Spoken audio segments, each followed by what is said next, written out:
বই কিনে কেউ কোনোদিন দেউলিয়া হয় না। জীবনে তিনটি জিনিসের প্রয়োজন: বই, বই এবং বই। সৈয়দ মুজতবা আলী এবং ডক্টর মোহাম্মদ শহীদুল্লাহ ছাড়াও বই নিয়ে কথা বলেছেন দেশ বিদেশের গুণীজনেরা। সেই বইকে ভালোবেসেই সদ্য স্নাতক শেষ করা ফুয়াদ উপার্জনের মাধ্যম হিসেবে বেছে নিয়েছেন বই বিক্রি। প্রাচ্যের অক্সফোর্ড খ্যাত কারমাইকেল কলেজের প্রবেশদ্বারের ঠিক সাথেই ফুয়াদের এই বইয়ের দোকান। কলেজে প্রবেশ করতেই সর্বপ্রথম নজরে আসে মাটির উপর নানান ধরনের বই দিয়ে সাজানো এই দোকানটি। প্রেমের উপন্যাস, গল্প, মোটিভেশনাল বই থেকে শুরু করে ইসলামিক বইও পাওয়া যায় এখানে। ফুয়াদের বইয়ের দোকানের ক্রেতা প্রতিষ্ঠানের শিক্ষক থেকে শুরু করে শিক্ষার্থীরা এবং এই প্রতিষ্ঠানটি ঘুরতে আসা বিভিন্ন দর্শনার্থীরা। যেহেতু বইগুলা দেখতে ভালো লাগলো, বইগুলো হাতে নিয়ে দেখলাম যে ভালোই লাগলো। আর এই ভাই এখানে কলেজ থেকে পড়ালেখা শেষ করায় ব্যবসা বাণিজ্য করতে আছে, ওনার সাথে কথা বললাম যে মোটামুটি ভালো লাগলো।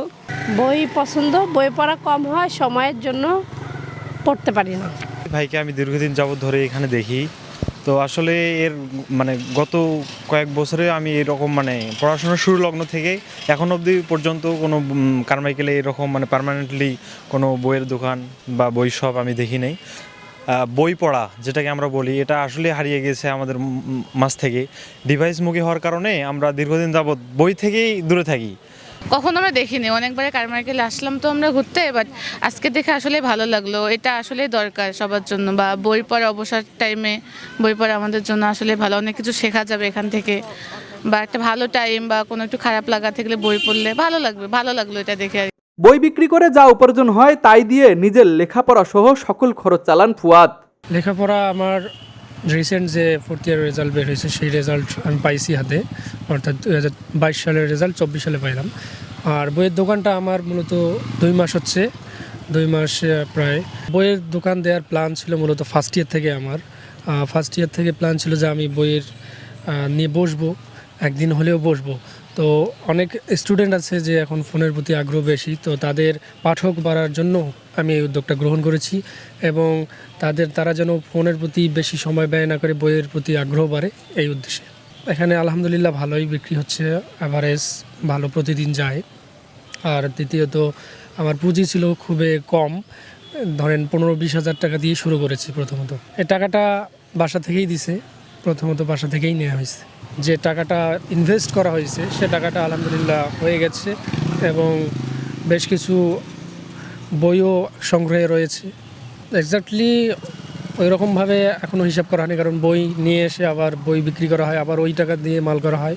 সেক্ষেত্রে অ্যাভারেজ ধরেন আপনার 10-15 এরকম নিজের মেস খরচ এবং লেখাপড়ার ক্ষেত্রে ব্যয় করতেছি আপাতত। এখন ভবিষ্যৎ পরিকল্পনা হচ্ছে যে আমার নিজস্ব একটা লাইব্রেরি হবে, এটা একটা পরিকল্পনা আছে। আর চাকরির দিকে অতটা ঝুঁকে যাব না আর কি, যেহেতু ব্যবসা নিয়ে আসি, তো আপাতত এটা নিয়ে ফোকাস করতেছি।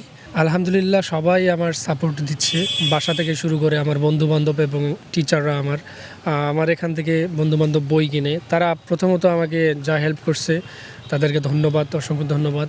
তাদের হেল্প না করলে আমি এত দূরে আসতে পারতাম না। আমার বিশেষ করে আমার যে বেস্ট ফ্রেন্ড, সে ঢাকা থেকে নিজস্বভাবেও এগুলো পাঠায়, বইগুলো পাঠায়। ও বই পাঠায় বিধায় আমি এত দূরে গিয়ে আসছি। ও যদি সাহায্য না করতো তাহলে এটা হইতো না, সম্ভব হইতো না। আর বিশেষ করে টিচাররা আমার এখান থেকে বই কিনে, আমার কলেজের টিচাররা, বেশ কয়েকজন শিক্ষক আমার এখান থেকে বই সংগ্রহ করে প্রতিনিয়ত। আমি এখানে গল্প, উপন্যাস এবং মোটিভেশনাল বই, ইসলামিক বই তুলেছি। স্নাতক পরীক্ষা শেষ করে নিজে কিছু করার ইচ্ছা থেকেই বইয়ের দোকান শুরু করেন ফুয়াদ। এখন বইয়ের দোকান দিয়ে মাসে 10 থেকে 15 হাজার টাকা উপার্জন করছেন তিনি। কারমাইকেল কলেজ ঢুকতেই কারমাইকেল কলেজের প্রধান ফটকের একদম সাথেই তার এই বইয়ের দোকানটি। যে টাকা উপার্জন করছেন সে টাকা দিয়ে চালাচ্ছেন নিজের লেখাপড়ার খরচ এবং আনুষঙ্গিক খরচ। ফুয়াদের ইচ্ছা ভবিষ্যতে তার একটি লাইব্রেরি হবে এবং থাকবে হাজার হাজার পাঠক। তুষার আচার্য, RC TV, রংপুর।